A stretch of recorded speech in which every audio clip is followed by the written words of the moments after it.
Hello guys, good morning. Welcome to my another vlog. So hindi tayo nakakapag-upload ng sunod-sunod guys, no? Sorry kasi medyo busy. Tapos maraming kaganapan na nangyari, lalong-lalo na dito sa Canada, no? Yung mga maraming bagong rules, mga binago yung mga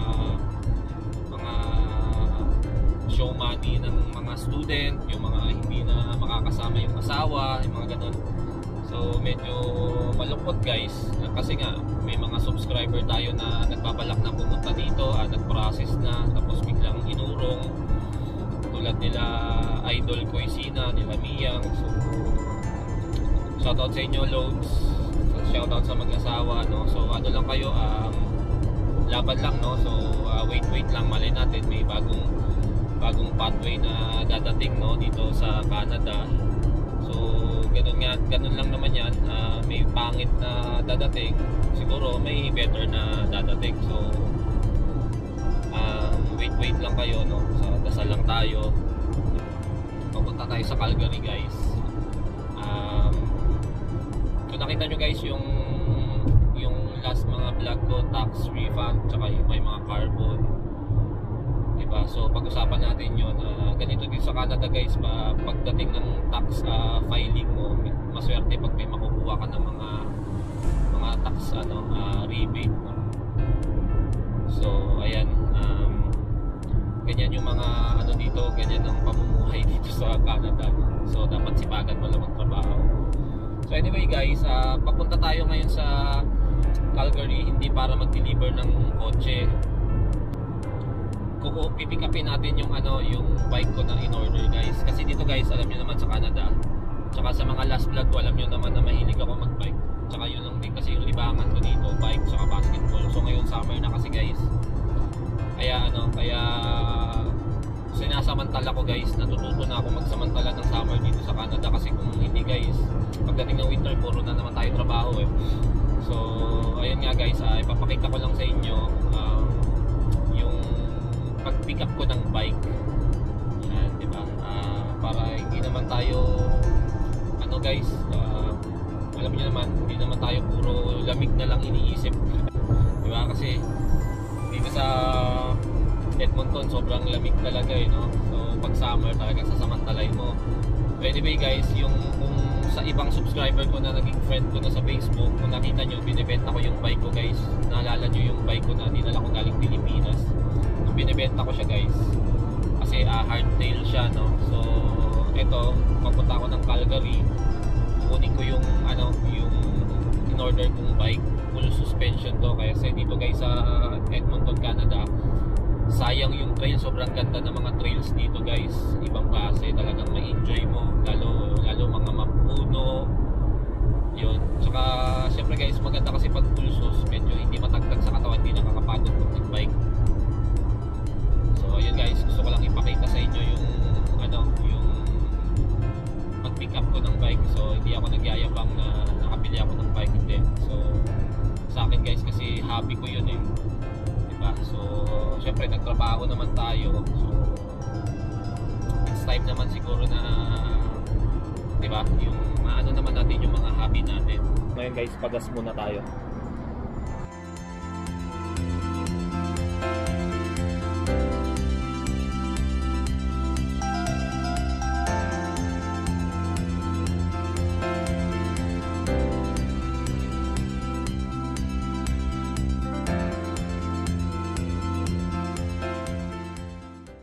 Guys, ayun yung pupunta natin, Calgary Cycle. Ang sosyalin dito guys So samahan nyo ko guys, tingnan natin yung bike ko. Let's go. Ito guys yung loob nya. Ayan. So ito yung service nila.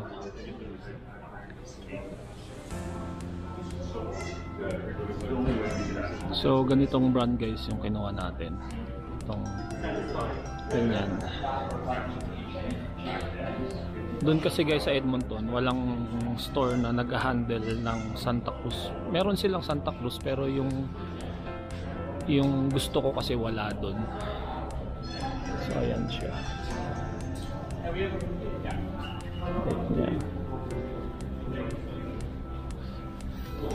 Ang lulupit ng bike guys. Grabe. 8,000. Lupit. Ito ang lupit guys. So, ayan o. Tapos yung presyo niya. Ayan. 10,000. So, i-tour ko muna kayo guys, no? Bago kukunin yung bike ko.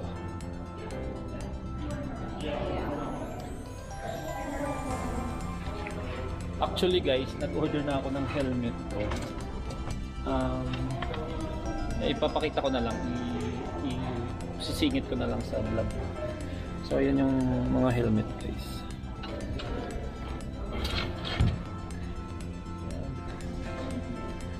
Lupit ng bike guys, no? Ano bang mga trek? Ayan, mga trek sila guys. Mura lang oh, 740 na rin. Actually mura sila dito guys ah. Yung Marlin nila oh, 700.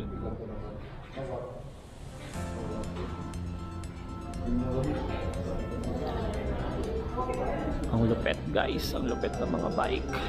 Ka-Saint no. So tour ko muna kayo. So yung makaka-relate dito guys sa vlog ko yung mahilig din sa bike no?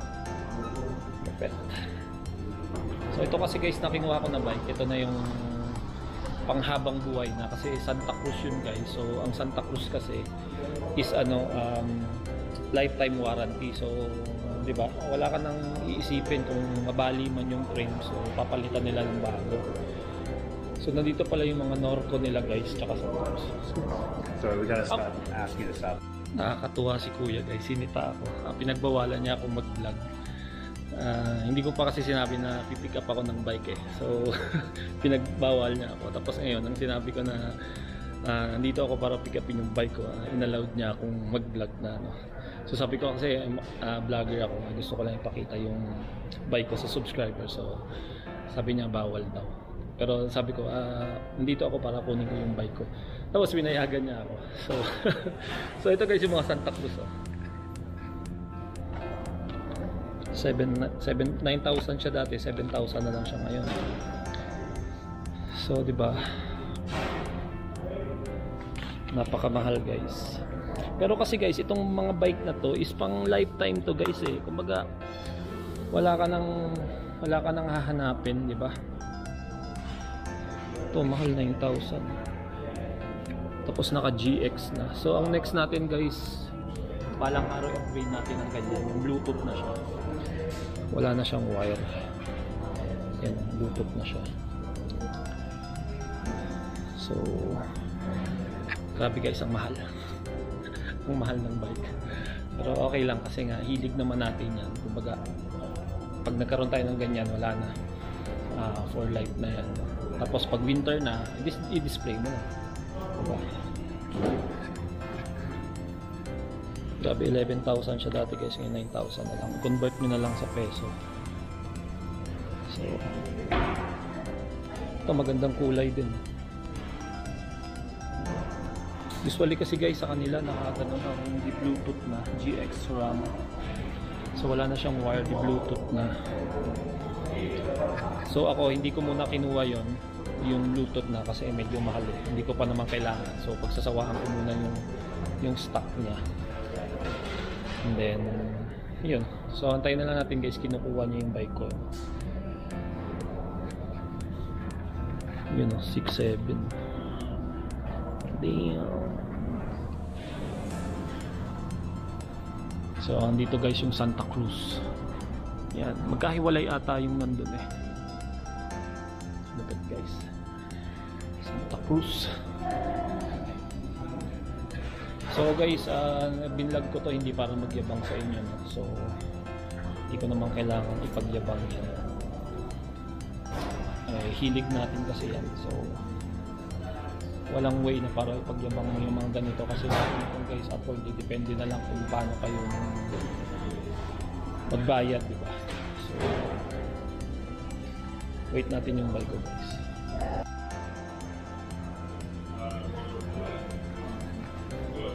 Actually guys, ganitong kulay ang kinuha ko guys. Ganito siya. Ayan siya guys. Ganyang kulay. Mega Tower.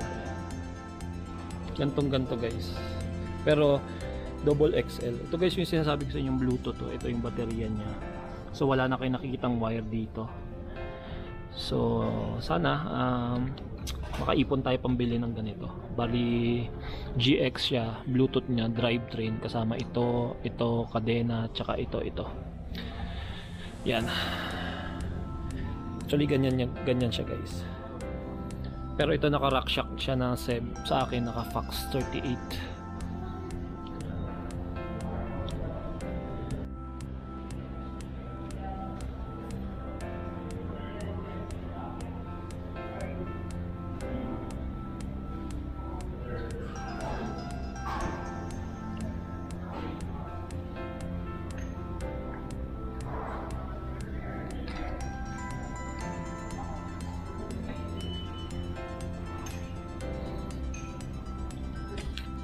Guys, sobrang saya ko guys, kasi sa Pilipinas, sabi ko saka ko nabubuuin pag medyo maluwag na, pero dito guys sa Canada na kuha ko na siya, no? Sobrang saya ko guys. So ito na guys, papakita ko siya sa inyo. Size double XL siya guys, 29, no? So ito siya guys.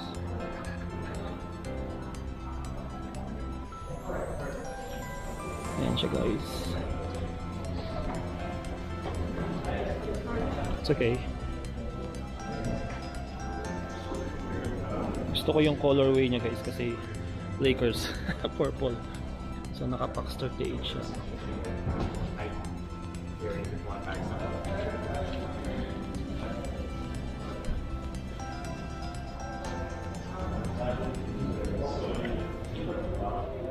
Ayan siya guys. So sobrang tuwa ko guys, no. Ayun guys, kaya na lang natin ulit i-vlog. Uwi na muna tayo, no? Kasi malayo pa tayo. Sobrang natuwa ako guys. Kasi lahat ng parts gusto ko eh. So let's go guys. Uwi na tayo. Thank you kay Lord. Thank you. Yo guys, pauwi na tayo, no? So ayun na siya guys. Buti na lang pumasya sa CRV, no? Tinanggal ko lang yung front na gulong. So yun guys, na-share ko lang sa inyo to, no? So para naman sa hindi naman tayo puro negative na lang. Diba? So ayun guys, next vlog ko siguro subukan natin siya sa trail, no? So napakasaya ko talaga guys kasi lahat ng mga biker guys, hindi ko alam, siguro karamihan sa mga biker is ganitong bike yung pangarap, no? Yung Santa Cruz. So ayun guys, hindi ko na napakita sa inyo yung price, no? Pero ayun nga, thankful ako na nakuha ko na siya. Saka gusto ko yung kulay talaga. So drive na muna tayo pa uwi guys. Update ko na lang kayo pag uwi na.